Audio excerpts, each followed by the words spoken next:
this. GM's Factory Zero Detroit Hamtramck plant employs 2,162 employees. But GM's Silo plant in Mexico is 6,500 workers. And its Ramos Arizpe plant in Mexico is 5,600 employees. GM has pledged to build only EVs at Ramos beginning this year, but where the company's problem-ridden EV compact SUVs are manufactured. Okay, so they're moving their production to Mexico and they're having problems with them. Isn't that a shocker? They take the bailout money from the government and then they move their jobs down to Mexico.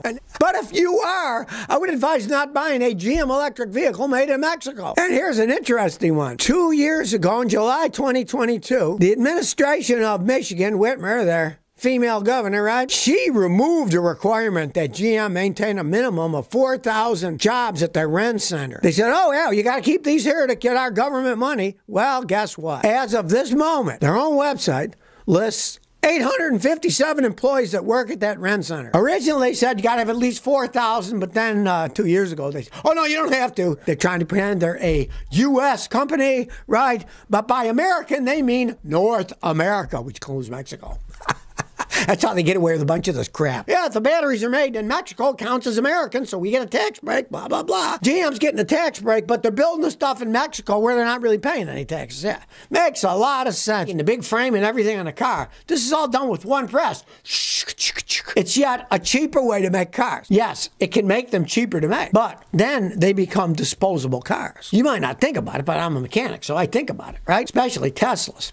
Teslas get in even small wrecks, they're often totaled. Well, if the majority of your car is made one giant pressed piece, when it breaks, the car is garbage, right? What are you going to do? Buy that whole piece? That's most of the car, right? So what will happen is you'll have a Tesla or any other car that's made with a gigapress. It gets in a minor wreck. That part gets bent. They'll total the car. And then guess what happens?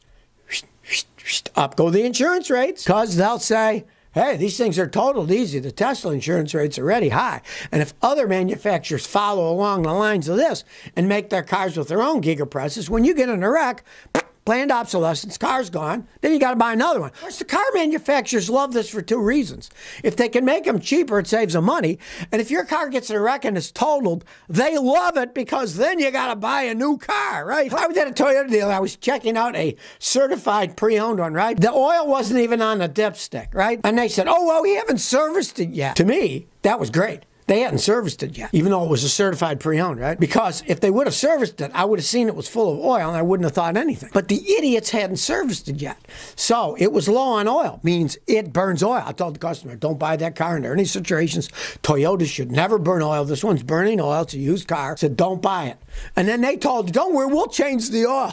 And I told the customer, I said, tell them this. Tell them it's too late. The engine's already worn. You could change the oil, but it's burning oil, and it will continue to because the previous owner didn't maintain it. And you fools should have changed the oil before the mechanic checked it out. And I wouldn't have noticed. I'd check the oil, and it's clear and everything. I'd say, oh, good, it's taken care of, right?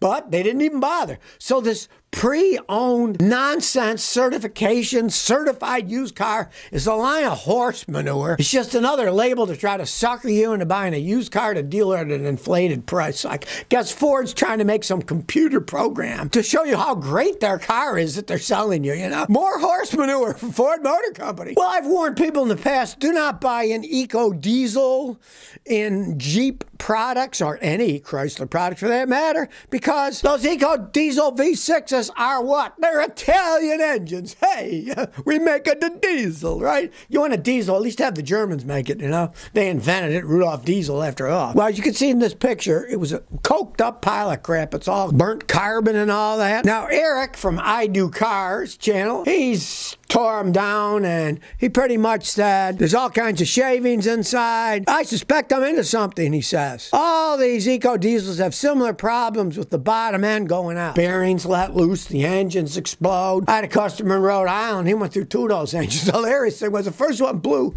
They gave him a second one under warranty, and as soon as he got home, oil was leaking out of it because it wasn't even a new engine. They had to rebuild one of their old ones. They gave him a rebuilt one, and it was already leaking. leaking oil. Let me tell you, you do not want to buy an Italian diesel engine here in the United States. Their quality is garbage. It's kind of disgusting because Fiat bought the company. Hey, let's put Italian diesels. They're great engines, right? No, they aren't. They're only piles of junk. So don't go out and buy one unless you want to have to spend a lot of time rebuilding the engine over and over again as it falls apart because they're made like garbage. KB 6899 says, I replaced the muffler on my RAV4 and I'm getting worse gas mileage. 2 months ago, the muffler fell off due to rust on 07 RAV4. My friend welded a muffler that came off a 90s Jeep Grand Cherokee. Does a different model affect the gas mileage? 23 on a freeway, and I used to get 26. Help. Okay, yeah, it does make a difference. Put the right muffler on. That muffler was made for a V8 engine. Put on a Toyota muffler.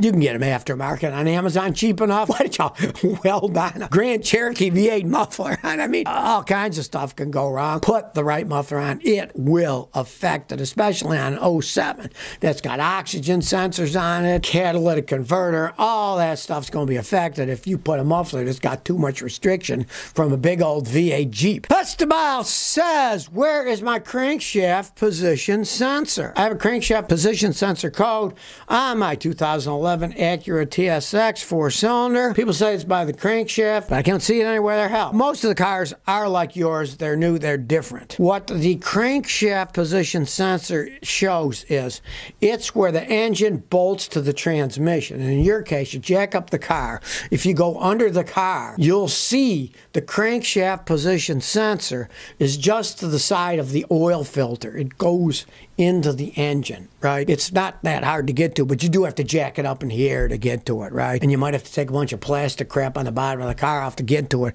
if it's still there on an older car like that. But that's where they hide them, because most of them these days, they measure the flywheel going on. So they're between the engine and the transmission so they can measure the flywheel.